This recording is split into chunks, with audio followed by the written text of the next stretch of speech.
درود و وقت بخیر خدمت تمامی شما دوستان عزیز و گرامی. اونایی که تازه عضو کانال ما شدن اینو بدونن که ما داخل کوتاه ویدیوهامون ادیت های تاریخی میذاریم و توی بلند ویدیوهامون در واقع میایم و یه سری ویدیو از گیم پلی های استراتژی یا حالا در آینده مستندهای تاریخی میذاریم که حتما اگر از این ویدیو خوشتون اومد وارد کانالمون بشین، ویدیوهامون رو ببینید، لایک کنید و سابسکرایب فراموش نشه. بچه ها اومدم که توی این ویدیو بهتون یه سری توضیحاتی بدم درباره ایج آف هیستوری که یه سری اشتباهاتی که حالا خیلی هم میان مرتکب میشن و باعث میشه که امپراتوریشون سقوط کنه یا پاپت بشن یا نصف بشن. که حالا این اشتباهات چیه؟ ببینید، من الان همین امپراتوری که دارید میبینید و با صفویه ساختم خیلی برام کار راحتی. یعنی من الان همین سیوم یا روی نرمال یا روی هارد. اونایی که نمیدونن میتونن وارد کانال بشن، برن توی کوتاه ویدیو.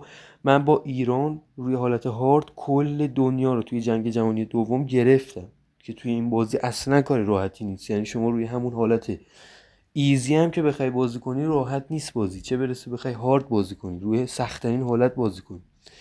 که من این کار رو انجام دادم و اصلا برام کار راحتی شده. یعنی من چندین بار این کار انجام دادم، کل دنیا رو روی حالت هارد گرفتم، اونم با کشورهایی که خیلی ضعیف بودن. یعنی خب ایران نسبتا قویه توی این بازی، یعنی اگر بخوای با شروع کنی، ولی مثلا من با لهستان پلی دادم، با دیگه براتون بگم با کشورهایی مثل لیبی پلی دادم توی این بازی، با خیلی کشورهای ضعیفی پلی دادم توی این بازی که تونستم کل دنیا رو بگیرم. اما خب خیلی اصلا با هند اینا میتونن بگیرن بازی، که اونم باز کار راحتی نیست، ولی خب راحت تر نسبت به کشورهایی که حالا ضعیف تر. اما خب چی میشه؟ چه کارهایی ما انجام نمیدیم، خودم انجام نمیدم، که باعث میشه من بتونم اینقدر امپراتوری بلند و طولانی مدت و خیلی غول پیکر بسازم؟ اولین کار اینه که من هیچ وقت نیرو اول بازی نمیسازم. اینو من چندین بار توی سری هخامنشی گفتم، توی در واقع پارت‌های قبل آموزشامون گفتم. ببینید شما وقتی میاید نیرو، ببین من الان کل امپراتوریم میچرخه روی همین سه تا واحد. خب یعنی من الان حالا فکر کنم آره دیگه همین سه تا، آره همین سه تا واحد. خب چطوری من با همین سه تا واحد انقدر غول پیکر شدم، عثمانی زمین زدم و فتحش کردم؟ خب ببینید کار خیلی راحتیه. شما اول باید بیای اقتصادتو درست کنی. الان پول منو نگاه، 13. الان ببینید من این بازی از دوران صفویه شروع کردم، رسیده به 2026 الان توی این گیم. خب که الان دارید میبینید من کارخونه همین الان 15,000 تا بشه میسازم. ببینید همین کارخونه ها که من قبلا دربارش توی ویدیوهای قبلی توضیح دادم باعث سودتون میشه. از اون طرف همیشه شهرهای داخلیتون رو اول در واقع فول آپگرید کنید، توشون همیشه ساختمون بسازید. کلا بیلدینگ ها خیلی تاثیر دارن. از اون طرف هیچ وقت اینجا رو فراموش نکنید، این قسمت رو، که این قسمت باعث چی میشه؟ نکنه من بیام اینجا، من روی این قسمت کلیک میکنم، ببینید چه اتفاقی میفته. من الان بازی میزنم، جاهایی که فتح کردی، جدید فتح کردی، اینو ملحق میشه به اون دینی که شما برای کشورت انتخاب کردی و به اون فرهنگ و به خاک کشورت. یعنی دیگه اینجوری نیست که مردم بیان توی اون قسمت هایی که جدید فتح کردی انقلاب کنن. دیگه اینا عضوی از کشورت، نه اینکه فقط زیر پرچم کشور باشه. از اون طرف همیشه این پاپت ها رو، این معلم مثلا اینجا مصر رو پاپت کردم، پاپت ترکیه بوده ازش گرفتم. خب اینجا رو ببینید معلم همیشه روابطتون خوب باشه با پاپت ها، که بعدا ازتون جدا نشن و بهتون حمله نکنن یا پاپت کسی دیگه ای بشن، که این خیلی مهمه. و اصلا نکته بعدی اینه که خیلی ها میان یه جا رو فتح میکنن سریع و فقط براشون مهمه که پرچمشون رو گنده کنن و کشورشون رو بزرگ کنن. این من الان تا همینجا نقشم رو قشنگ کردم، دیگه ادامه ندادم. چرا؟ چون پاپت گیری بهتره تا اینکه خودت کشورت بزرگ باشی. چرا؟ چون شما اگر اندازه 10 تا روسی هم که باشی، یه کشور ضعیف اگر نیروهاش از تو قوی تر باشه، اقتصادش از تو بهتر باشه، میاد نصف تو رو فتح میکنه. حالا تو هر چقدر میخوای برو بزرگ باشه. پس پاپت جمع کن که از نیروهای پاپتت استفاده کنی. یعنی ببینید من الان اینجا این سه تا واحد خودم هیچی، 25 تا و 5 تا اون بالا، نمیدونم این طرف پاپت هم نیرو دارن 44 واحد اونجا. و ببینید اینجا خیلی پاپت گیری به نفعتونه. از اون طرف اتم رو هیچ وقت فراموش نکنید. یعنی شما وقتی که اتم داشته باشید اقتصادتون خیلی میره بالا. اما خیلی ها این اشتباه رو میکنن که میان اتم رو داخل فقط چند تا شهر میزنن. خب ببینید این کار اشتباهه، چون شما دارید فقط افراد اونجا رو میکشید نه نیروها رو. ببینید همیشه ببینید نیروهای دشمنتون کجا دارن حرکت میکنن.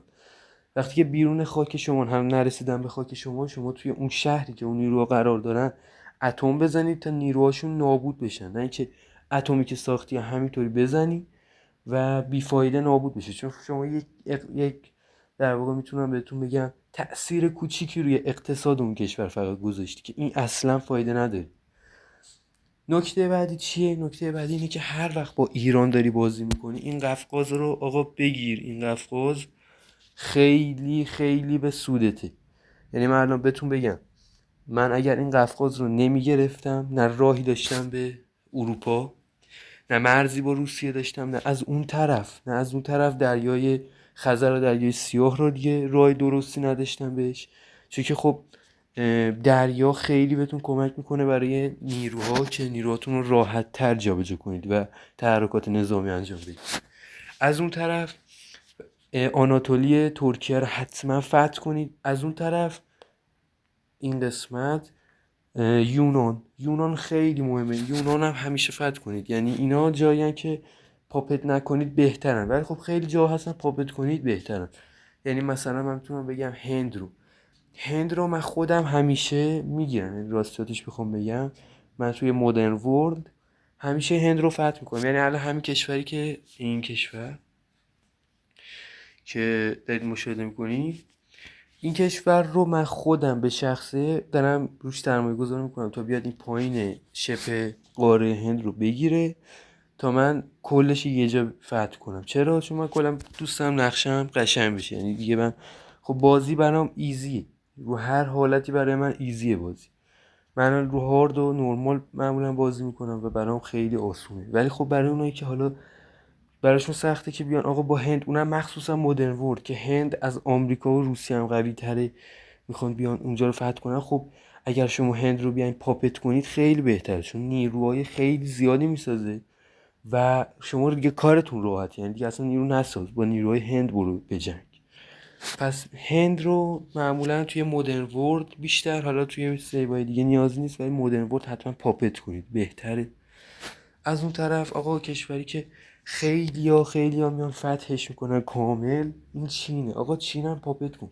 معمولا من خودم این تیکه رو میگیرم و بقیه رو پاپت میکنم که حالا اینم یه حکومتی درست شده. از اون طرف من خودم مثلا عربستان رو نگیرید بهتره. حالا بگیریدم ضرر نمیکنید ولی نگیرید بهتره، چون بعد کوین زیادی ازتون میره. پاپتش کنید معمولا بهتره، چون یه سری نیروهای اضافه تر دارید اینجا.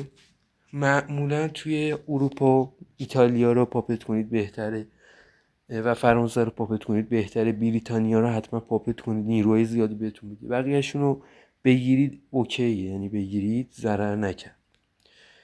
و بچه این بود. و در آخر هم یه موضوع که خیلی ها بهش توجه اصلا ندارن این قسمت، توی قسمتیه که حالا میخوام براتون بیارم این قسمت ریسرچ ها که خیلی ریسرچ ها خیلی بهتون کمک میکنه به اقتصاد و همه چی بهتون کمک میکنه که حالا من خیلی‌هاش کامل کردم.